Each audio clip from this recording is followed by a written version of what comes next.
Hi, welcome to Talk Time. I'm your host, Teisha Powell. We are live in New York, United States, and we are bringing you the latest news in America. So, as you know, Trump versus DeSantis, two men fighting for the GOP primary. They're not the only two men that are running for office, okay? There's a whole bunch of people that are now running on the GOP side.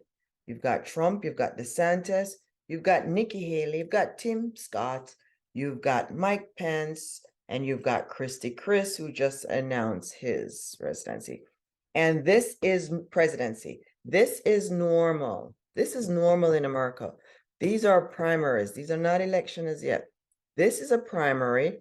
Both parties, the Republican Party and the Democratic Party, they're looking for someone who is going to run for president. So 2024 is when we have our next national election for president of the United States. And the Republican Party, they're running a primary of which Trump and the others are running. Eventually, one person will be picked from that to go up against the person who wins the primary, who decides upon running on the DNC, the Democratic side.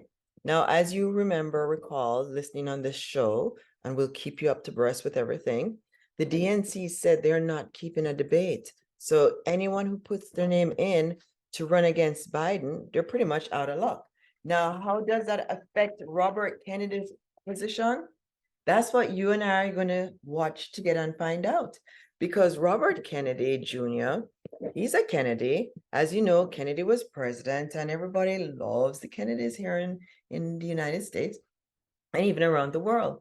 Well, Robert Kennedy, who is a Camelot Kennedy, he decides he's going to run, and he thinks he's the best person to win Trump or DeSantis. Robert Kennedy is running against Biden in the Democratic primary. I do not see how Robert Kennedy is exempt from the DNC when the DNC made announcement that they're not keeping up debate. So how are people going to know who's up against Biden? But that's what we're going to see. Jack Dorsey and Robert Kennedy is going to find out.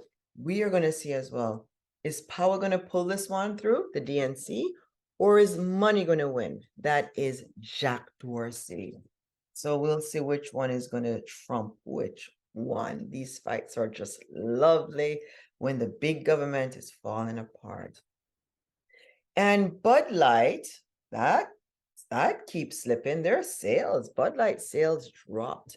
What happened to Bud Light? Well, as you know what's going on, the woke culture, there's a lot of transgender that was being promoted, and the Pride Month is here. And Bud Light decided that they were going to get on the woke culture. So they teamed up with a transgender that's an influencer on Instagram. I think it's Dylan. I don't remember the person's name. Dylan was for one of them. There's a lot of transgender that are on Instagram that are also famous. So a couple of those that have a lot of following, but like team up, and the sales tanked because people are afraid. It's nature. Nature is natural. Nature is God. We didn't create this earth. People did not create the earth. We came and saw it, and with our intelligence, we kind of read up about it, and it's obvious that the Bible is painfully truthful. As a writer, as a journalist, as an independent writer and journalist, former Wall Street attorney, I'm telling you the Bible is 100% accurate. I tried to debate it. There's nothing for debate. It is 100% accurate. It was written by writers inspired by God, written by men and women inspired by God. So for us to think that we created the earth, that's something else. Corporation thinks they're powerful because they have a lot of money. We're learning every day that power does not include money. It includes your relationship with God. So what else are we going to talk about? So we know Chrissy went in. We know Nikki Haley went in. We know Tim Scott went in. Tim Scott was booed at The View. And Nikki Haley, she's getting mixed review. Some people said that her speech was lackluster. Nikki Haley ran in the Republican circle through the Tea Party, and Nikki Haley has to get the Tea Party movement to get to the presidency. So I think Haley's got a long shot because she's a Tea Party movement and she needs to figure that one out. So what are the issues that the conservative, the small government, what are the issues that people are upset about? Critical race theory. There are public schools in America that are teaching critical race theory. Critical race theory says that if you are white, you're privileged, and that you should respect or promote others. Whatever it is garbage. Bottom line, people are no longer thinking for themselves. Children, critical race theory pulls a child's ability to think. Critical race theory kills creativity. Critical race theory also kills character. So your child needs to think for herself or himself. We don't need government to tell us. So critical race theory is wrong because it foster or it doesn't promote character for kids, and it doesn't promote creativity for kids.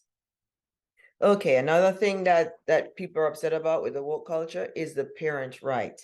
The parent has a right to take the child to church, synagogue, mosque, whatever religious belief the parent have, and teach that child spirituality. Spirituality has to do with gender as well, because the creator made gender two gender, male and female. And it's important that parents take more responsibility by being more involved now. This is a time to be more involved with your child than before, because you cannot leave government, any of this up to government, because as you can tell, government is out of control and government is destroying your children's mind with garbage. I tell people garbage in, garbage out. My kids go to public school as well, and I have to teach them about God. I take them to church and I actually read the Bible. Another thing that the woke culture is promoting is the lesbian, gay, bisexual, transgender, and the queer society.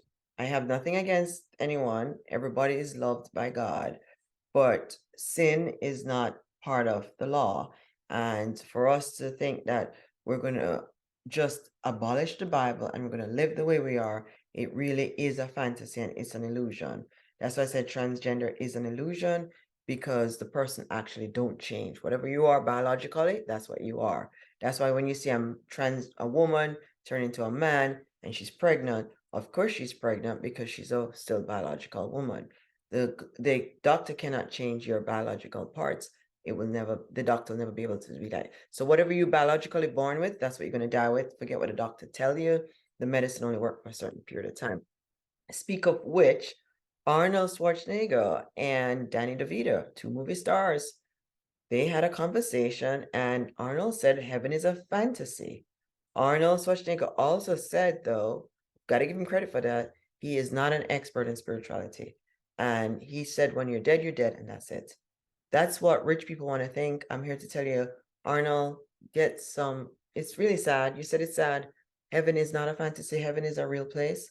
And when you are very wealthy, as Jesus said, it would be harder for a rich person to go to heaven than it would be for a camel to go through the eyes. And this is what we're seeing. We're seeing celebrities who this was their God. Earth was their God. They lived all their life for this. They assume there's no heaven. If there was no heaven, we would not have a creator and we would not be living lives that are meaningful. We do whatever we want. That's what we do, Arnold. We live for pleasure. Some people are living and suffering, Arnold, because they believe in heaven. So heaven is a real place and it's not a fantasy. Arnold shows our fantasy, and sadly, sometimes when you're in Hollywood, you just think life is fantasy.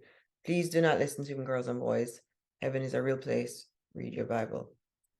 So we're leaving after this. Please subscribe. We have 120,000 views. We need a subscription. Subscribe now. We bring you the news. We've been on air for over 12 years on cable channel. I'm a former Fox News guest and a former Newsmax guest. From all of us here at Talk Time, I just want to say thanks for tuning in. Go ahead and subscribe to our pages right now. We would really appreciate it. And every subscriber means so much to us. And we look forward to connecting with you. Like shows like this, subscribe now. Teisha Powell, from all of us here at Talk Time, goodbye and see you real soon. Thank you so much. Take care.